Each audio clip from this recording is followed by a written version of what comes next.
ಶ್ರದ್ಧೆಯ ದಾರಿಯೇ ಜೀವನದ ನೆರಳು.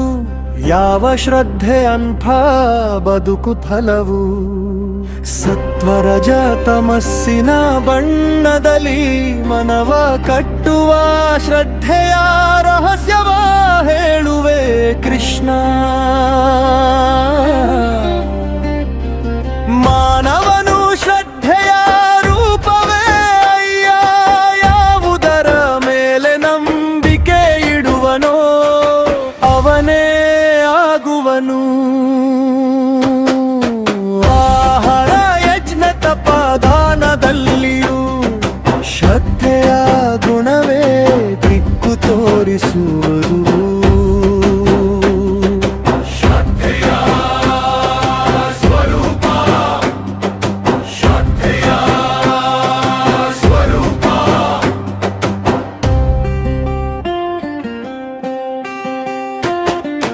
ಅರ್ಜುನ ಕೇಳಿದ ಪ್ರಶ್ನೆಯಲ್ಲಿ ಶುರುವಾದ ಮಾತು, ಶಾಸ್ತ್ರವ ಬಿಟ್ಟು ಪೂಜಿಸುವವರ ಸ್ಥಿತಿ ಏನು? ಕೃಷ್ಣನು ನುಡಿದನು ಸ್ಪಷ್ಟವಾಗಿ, ಮಾನವನು ಶ್ರದ್ಧೆಯ ಪ್ರತಿಬಿಂಬ. ಸತ್ವರಜ ತಮಸ್ಸಿನಂತೆ ಶ್ರದ್ಧೆಯು ಮೂರು ವಿಧವಯ್ಯ. ಪೂಜೆಯ ಭೇದ. ಸತ್ವ ಶ್ರದ್ಧೆಯವರು ದೇವತೆಗಳ ಕಡೆ, ಶಾಂತ ಹೃದಯದಿಂದ ಪೂಜಿಸುವರು. ರಜ ಶ್ರದ್ಧೆಯವರು ಯಕ್ಷರಾಕ್ಷಸರ ಕಡೆ, ಫಲಾಕಾಂಕ್ಷೆಯ ಕಂಗೊಳದಲ್ಲಿ ತಲೆಬಾಗುವರು. ತಮ ಶ್ರದ್ಧೆಯವರು ಭೂತ ಪ್ರೇತಗಳಲ್ಲಿ ಅಜ್ಞಾನಮಯ ನಂಬಿಕೆಗೆ ಸಿಲುಕುವರು. ಸತ್ವಾಹಾರ ಆಯುಷ್ಯ ಬಲ ಶಾಂತಿ ತರುವುದು. ಮಿತವಾದ ಪವಿತ್ರ ರುಚಿಕರ ಆಹಾರ. ರಜಾಹಾರ ತೀಕ್ಷ್ಣ ಉಪ್ಪೂರಿಯುವ ರುಚಿ ರೋಗ ದುಃಖಕ್ಕೆ ಕಾರಣವಾಗುವುದು.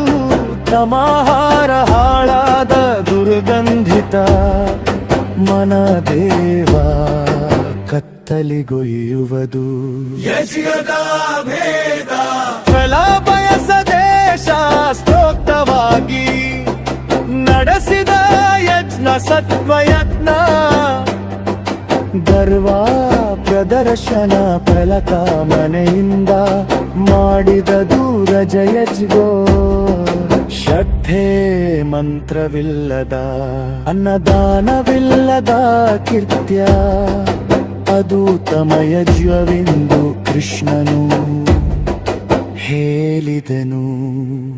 ತಪಸ್ಸಿನ ತ್ರಿವಿಧ ಸ್ವರೂಪ.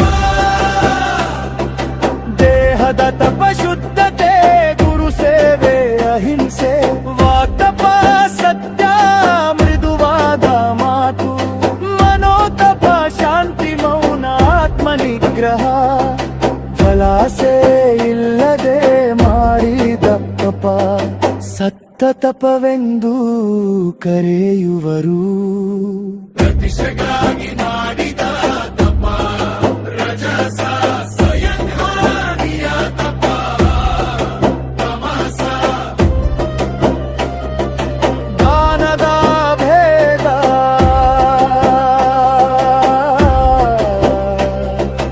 ಯೋಗ್ಯನಿಗೆ ಯೋಗ್ಯ ಸಮಯದಲ್ಲಿ ಪ್ರತಿಫಲ ನಿರೀಕ್ಷೆ ಇಲ್ಲದೆ ಕೊಟ್ಟದು ಸತ್ವದಾನ. ಹಿಂಜರಿಕೆ ಫಲಕಾಮನೆಯ ಸಮಯದ ದಾನ ರಜಿದಾನ. ಅಯೋಗ್ಯನಿಗೆ ಅವಮಾನದಿಂದ ಕೊಟ್ಟದು ತಮದಾನವೆಂದು ಹೇಳಿದನು ಕೃಷ್ಣ.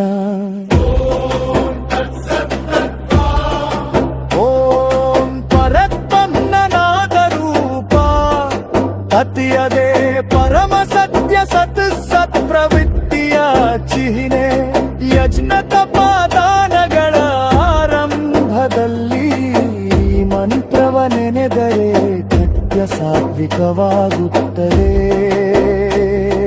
ಶ್ರದ್ಧೆ ಇಲ್ಲದೆ ಮಾಡಿ ಬಾಡೆಲ್ಲ